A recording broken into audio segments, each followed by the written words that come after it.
Indian air force में बतौर pilot देश की सीमाओं की चौकसी कर चुके राजेश पायलट आज देश की आंतरिक सुरक्षा की जिम्मेदारी संभाले हुए हैं। तो आइए एक नजर राजेश पायलट के कैरियर पर। 10 फरवरी 1945 को उत्तर प्रदेश के गाजियाबाद जिले में पैदा हुए राजेश पायलट मूलतः किसान परिवार से आते हैं। मेरठ विश्वविद्यालय से ग्रेजुएट राजेश की दिली तमन्ना सेना में भर्ती होने की थी। उनकी मेहनत रंग लाई और 29 अक्टूबर 1966 को उन्हें भारतीय वायुसेना में कमीशन मिल गया। 12 मार्च 1974 को उनका विवाह रमा पायलट से हो गया। वायुसेना में ऊंची उड़ानें भरते भरते अचानक राजेश पायलट को राजनीति में छलांग लगाने की सूझी और नौकरी से इस्तीफा देकर वे जा पहुंचे श्रीमती इंदिरा गांधी की शरण में। उनकी किस्मत ने साथ दिया और 1980 में पायलट पहली बार भरतपुर से कांग्रेस पार्टी के टिकट पर चुनाव जीतकर मेंबर ऑफ पार्लियामेंट बने। 1984 में वे एक बार फिर विजयी हुए और सितंबर 1985 में राजेश पायलट को राजीव गांधी ने अपने मंत्रिमंडल में बतौर भूतल परिवहन राज्य मंत्री शामिल कर लिया। 1989 में कांग्रेस विरोधी लहर में वे चुनाव हार गए, लेकिन 1991 में हुए मिड टर्म पोल में वो तीसरी बार मेंबर ऑफ पार्लियामेंट बने। साथ ही राव मंत्रिमंडल में संचार राज्य मंत्री भी।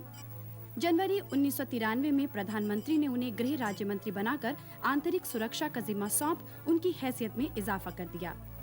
बहुत कम लोगों को पता होगा कि राजनीति में आने से पहले उनका नाम राजेश्वर प्रसाद था। सुना कि आप यहाँ जितने बंगले थे मंत्रियों के, अफसरों के, वहाँ दूध बांटा करते थे साइकिल पे जा जाके। सारों में तो नहीं क्योंकि इतने सारे बंगलों में कहाँ बांटता मैं। लेकिन ये बात सही है, प्रोफेसर रंगा उन दिनों में एमपी होते थे और ये 5 गुरुद्वारा रकाबगंज रोड में रहते थे, जो मुझे अब मोटा मोटा याद है। और जिस डेयरी में मैं रहता था वो रकाबगंज रोड पर 112 नंबर कोठी है, उसमें हम रहते थे।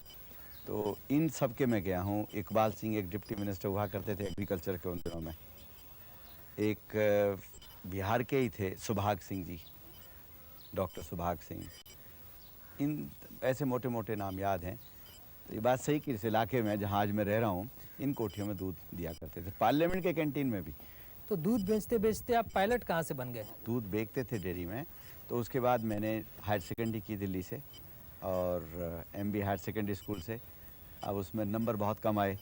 उन दिनों में 33% पे पास हो जाया करते हैं, मेरे 36% ही थे तो दिल्ली में तो दाखिला मिलना नहीं था 36% पे। तो मैंने मेरठ जाके एडमिशन ली।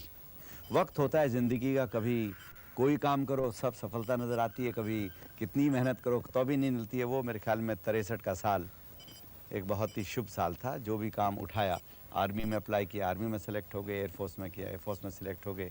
किसका हाथ पकड़ के आप राजनीति में आ गए? राजनीति में राजीव जी मैं हाथ तो नहीं कहूँगा, लेकिन ये ज़रूरी है कि जब मैं स्क्वाड्रन लीडर बन गया था एयरफोर्स में, तो रोज़ मुझे एक परेशानी रहती थी। अब जहाँ तक मेरा सवाल है, 2 बच्चे थे, एक लड़का एक लड़की, और घरवाली प्रैक्टिस कर रही थी, एडवोकेट थी। तो मुझे लगता था मेरा परिवार तो ठीक चल जाएगा, मुझे अपने परिवार में कोई दिक्कत नहीं आएगी। लेकिन जो मेरी हालात से गुजर रहे हैं उनका मैं कुछ करना चाहूँ तो नहीं कर पाऊँगा। रिटायर होकर पेंशन पर अपना जीवन निकाल लूँगा।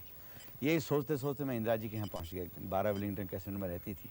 एक दिन शाम को खबर की गोवा से कहीं से, और ये कहा कि भाई उनको ढूंढो और उनको भरतपुर से चुनाव लड़ाओ। मुझे टेलीफोन आया उनतले साहब को, जनरल सेक्रेटरी थे, कहा आप AICC में आ जाओ। हम स्कूटर पे अपनी घरवाली को लेके पहुंच गए। जब हम नॉमिनेशन कर राजीव जी, वहाँ हज़ारों आदमी इकट्ठे हो गए। जब मैं नॉमिनेशन करने लगा तो कलेक्टर मैंने लिखा राजेश्वर प्रसाद। शोरा नहीं, पायलट है, पायलट लिखो। तो कलेक्टर ने कहा साहब पायलट लिखो। मेरा नाम तो मेरा पायलट नहीं है, हवाई जहाज ही तो उड़ाए हैं।